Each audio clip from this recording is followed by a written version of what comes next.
All right, today we're tackling a really critical decision point in cardiology, prosthetic heart valves. For anyone in training, this is fundamental stuff.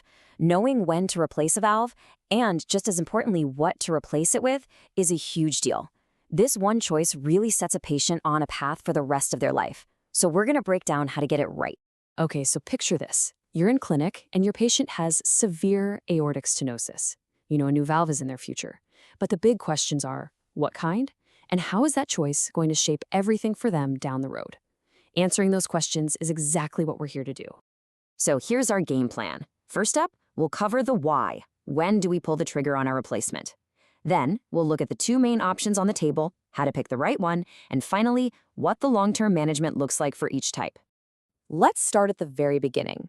What's the trigger for this whole conversation?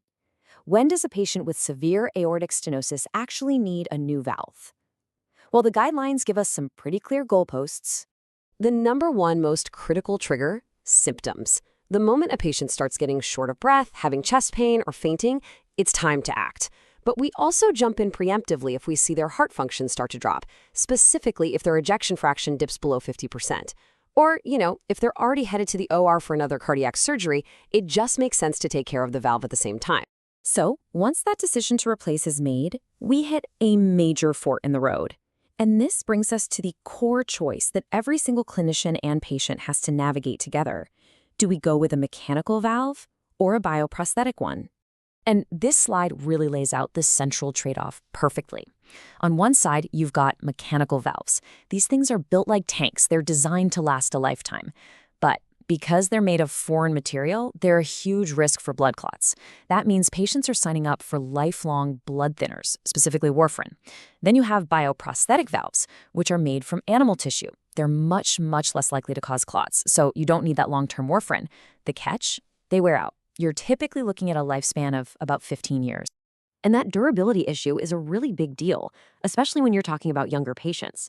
Get this. For patients under 60, a staggering 40% of bioprosthetic valves will show serious wear and tear by that 15-year mark. Now, if you're, say, 55, the thought of needing another open-heart surgery around age 70, well, that makes the lifetime promise of a mechanical valve sound pretty darn compelling. So, with this key trade-off, durability versus blood thinners, how do we actually make the right choice? Well, it's not just about the stats. It's about the person sitting right in front of you. And this is just so important in modern medicine. The guidelines give us a great framework, but the final call has to be a conversation. We have to talk about the patient's age, their lifestyle, if they can realistically manage lifelong anticoagulation, and how they feel about the possibility of another surgery down the line. It's got to be a true partnership. Now, the ACC/AHA guidelines give us a fantastic starting point based on age. As you can see, for the aortic valve, if you're under 50, mechanical's often the way to go. If you're over 65, a bioprosthesis is usually preferred. But see that 50 to 65 gray area? That's where either can be the right answer. And that's where that shared decision-making becomes absolutely crucial. Now, for the mitral valve, durability is an even bigger concern. So you'll see mechanical valves are often considered for anyone under 65. Okay, so let's say you and your patient land on a mechanical valve. The surgery is really just the beginning of the journey. From here on out, long-term management all comes down to one critical thing: preventing blood clots with super careful anticoagulation. The one lab value that will basically govern this patient's life is the INR. This number tells us exactly how thin their blood is on warfarin. And it is a constant balancing act. If the INR is too low, the valve can clot up, which could cause a massive stroke. If it's too high, the risk of a life-threatening bleed goes through the roof. This means regular, lifelong monitoring, no exception. And the targets are super specific. For a standard, low-risk mechanical aortic valve, you're aiming for an INR of 2.5. But for any mechanical mitral valve, or for an aortic valve in a patient with other stroke risk factors, you have to aim higher, a target of 3.0. These are numbers you absolutely have to know cold to keep your patient safe. Okay, I need everyone to listen up because this is probably one of the most critical do not forget points in this entire explainer.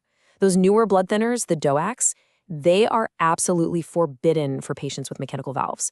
The trials showed they just plain don't work and they led to catastrophic valve clotting. For these patients, it is warfarin and only warfarin. Getting this wrong is a truly life-threatening mistake. Now, let's switch gears completely. For a patient who gets a bioprosthetic valve, the management plan looks totally different. We're not worried about anticoagulation, we're worried about the valve wearing out. So the name of the game here is surveillance. And there's a pretty set schedule. Every patient gets a baseline echo, a TTE, right after their surgery, so we have a good starting point. Then, as long as everything's fine, we check again at 5 years, and again at 10 years.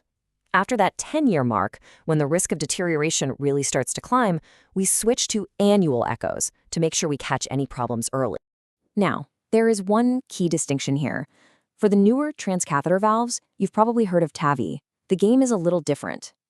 Because we just don't have the same long-term durability data for those yet, the surveillance is more cautious. The recommendation is to do an annual echo right from the get-go. And that brings us to our final thought. This whole field is changing incredibly fast. The fundamental choice has always been this trade-off, durability versus anticoagulation. But what happens as the durability of these newer, less invasive transcatheter valves gets better and better and better? Could we reach a point where the burden of lifelong warfarin just isn't worth it anymore? Will the mechanical valve become a thing of the past? That's really the big question shaping the future of cardiology right now.